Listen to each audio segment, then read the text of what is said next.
sale arabe, macaque, retourne dans ton pays. Si vous voulez en savoir plus sur l'histoire de Breonna Taylor, George Floyd, quelques expériences que j'ai eues, ce sera un petit haul aussi juste après. Pour terminer sur une note plus chouette. D'abord, je vais parler de George Floyd, puis un peu de Breonna Taylor, puis je vais vous parler d'un témoignage que j'ai trouvé. Je vais en finir avec une histoire qui m'est arrivée à moi, du racisme. Et pour finir, ce sera un petit haul. Bonjour à tous, j'espère que vous allez bien. Pour commencer, n'oubliez pas de vous abonner, de commenter, de lâcher un pouce. Ça me ferait vraiment plaisir, ça me touche vraiment, ça me rebooste. Et activez la cloche de notification aussi, pour avoir une notification à chaque nouvelle vidéo. Si vous voulez avoir mon Instagram, il sera noté juste en dessous. Et aussi dans ma bio. C'est Soufiane Ouahabi. On commence par l'histoire de Breonna Taylor, comme vous avez sûrement déjà entendu parler. C'est une jeune fille de 27 ans à qui est arrivé quelque chose de très grave et on n'en a pas beaucoup parlé. Seulement après la mort de George Floyd que l'histoire a été mise au grand jour, quoi. La police pensait qu'il y avait de la drogue dans cette maison. Ils sont rentrés très brusquement, ils ont défoncé la porte. Le mari de Breonna a pris peur, a tiré une balle. Et les flics, la seule chose qu'ils ont trouvé à faire, bien sûr, c'est qu'ils ont tué plusieurs balles, mais beaucoup de balles. Pour une balle, ils ont tiré à plusieurs, beaucoup de balles. Lui, il a survécu avec un peu de chance, mais malheureusement, Breonna, de 27 ans, est mort. Ce que j'ai pas compris, ce qui est grave dans cette histoire, c'est que la seule chose qu'ils ont trouvé à faire, c'est de tirer beaucoup de balles, autant de balles, alors qu'ils étaient même pas sûrs qu'il y avait de la drogue, et il y en avait pas en plus. La seule chose qu'ils ont trouvé à faire, c'est de tirer autant de balles, alors que lui, il en avait tiré qu'une seule, sans même les avoir vues, enfin... Voilà, encore une preuve que la police se croit trop au-dessus des lois. Je suis heureux que cette histoire fait parler plus de monde en ce moment. Partagez un maximum cette histoire. Je sais qu'encore beaucoup de monde ne connaissent pas vraiment cette histoire, ne connaissent pas la gravité de ce qui s'est passé. Maintenant, revenons à l'histoire de George Floyd. George Floyd, vous connaissez bien son histoire, ça je le sais. Mais bon, pour certains, peut-être que vous connaissez pas trop.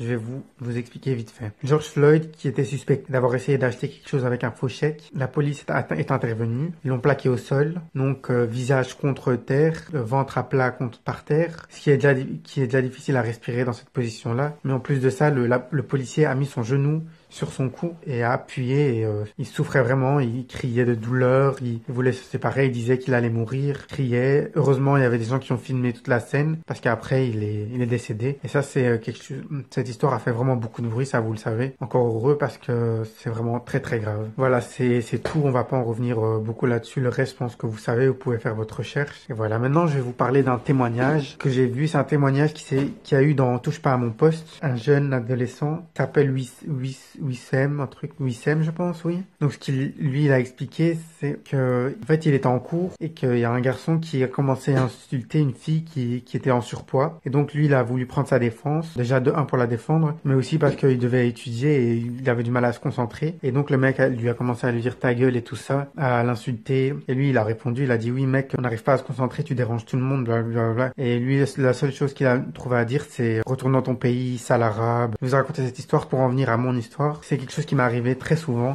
Donc à chaque fois que quelque chose ne plaisait pas à une de personnes, surtout quand j'étais enfant beaucoup, mais la seule chose que les enfants trouvaient à me dire, c'est sale arabe, macaque, retourne dans ton pays, tu fais pas partie de la même race, on est supérieur que toi. Ils parlaient de Hitler comme si c'était une star. Enfin voilà. Tout ça pour vous dire que c'était parce que c'était avant, que maintenant c'est plus comme ça, je sais pas. C'était vraiment grave et ça me touchait vraiment beaucoup. Juste pour vous dire que ça arrive encore souvent, même maintenant. Il y a 2 ans, j'ai été hospitalisé parce que j'étais pas bien dans ma peau. Et c'était beaucoup à cause du racisme aussi. Il y a même une fois, je vous ai déjà raconté cette histoire, mais ça c'était encore quand j'étais petit, dans une note de mes vidéos, je sais plus laquelle. En fait, on devait passer devant la classe, juste parler d'un article devant la classe. Et donc, il y a une fille qui s'est mise devant la classe, que j'adore, que je fais plein de bisous, qui avait raconté, ça parlait d'une fille, d'une Turque qui était lesbienne et que donc ses parents savaient pas et donc elle avait peur de le dire à ses parents, c'était un peu l'histoire. Donc elle expliquait tout ça, mais à la fin elle avait aussi dit que oui, ce sont souvent ces personnes-là, les Arabes et tout ça, qui sont, c'est ce qu'elle voulait sûrement dire, les Arabes quoi, les personnes brunes de peau qui sont gays. Donc voilà, elle mettait encore tous les Arabes et tout ça, enfin les personnes racisées dans le même sac, en disant qu'ils étaient tous gays, quoi. Ça m'a vraiment touché, je me sentais gêné, en fait. C'est des choses qui arrivent souvent à la minorité, les choses comme ça. On va toujours mettre ça sur le dos des personnes racisées, et eux, ils leur dira, non, on n'a rien, on est parfait, et tout ça, tu vois. Ce qui est grave. Maintenant, je peux comprendre qu'elle était jeune, et que c'est une erreur qu'elle a fait quand elle était jeune, mais à ce moment-là, ça me touchait vraiment beaucoup. Je me sentais vraiment gêné. Mais à cet âge-là, les gens ne comprennent pas ces choses-là. C'est pour ça que j'explique ça maintenant pour les plus grands, pour qu'ils comprennent qu'il y a un moment, enfin, il faut réfléchir avant de dire n'importe quoi. Voilà la sensation que ça fait aux personnes racisées, qu'on te fait croire que t'es en dessous des autres, que vraiment pas, vous êtes tous égales. Personne qui est au-dessus de l'autre, on est tous les mêmes. Maintenant, je vais vous montrer ce que j'ai acheté sur une note plus positive. Voilà une chaîne que j'ai trouvée chez H&M. Mais je regrette un peu vu que après j'ai vu dans un autre magasin qu'il y avait une chaîne beaucoup plus belle, au même prix, donc j'étais un peu dégoûté, mais au moins ça fait un accessoire. Il faut toujours un accessoire. Un accessoire, ça fait toute la tenue, je trouve. Un t-shirt, désolé pour le photo et tout déchiré là. Urban Outfitters Snoop Dogg, que je trouve super beau, que mon frère a adoré lui aussi. Un pull, t-shirt, pardon, Adidas rouge, un classique. Je l'ai acheté 30 euros. Vraiment beau quoi. C'est la couleur qui m'a donné envie. Et pour info, ce t-shirt il coûte 50 euros. La chaîne 8 euros. Un pull t-shirt à capuche. Comme ça, je trouve ça vraiment original. C'est chez Esprit. Bon, moi j'aime bien quand c'est de la bonne qualité quoi. Et là en plus, c'est pas juste de la bonne qualité, c'est vraiment le pull que je trouvais vraiment original. La couleur. C'est de chez Esprit, ça m'a coûté 50 euros aussi. Des chaussettes hautes que j'ai eu 3 pour 8 euros.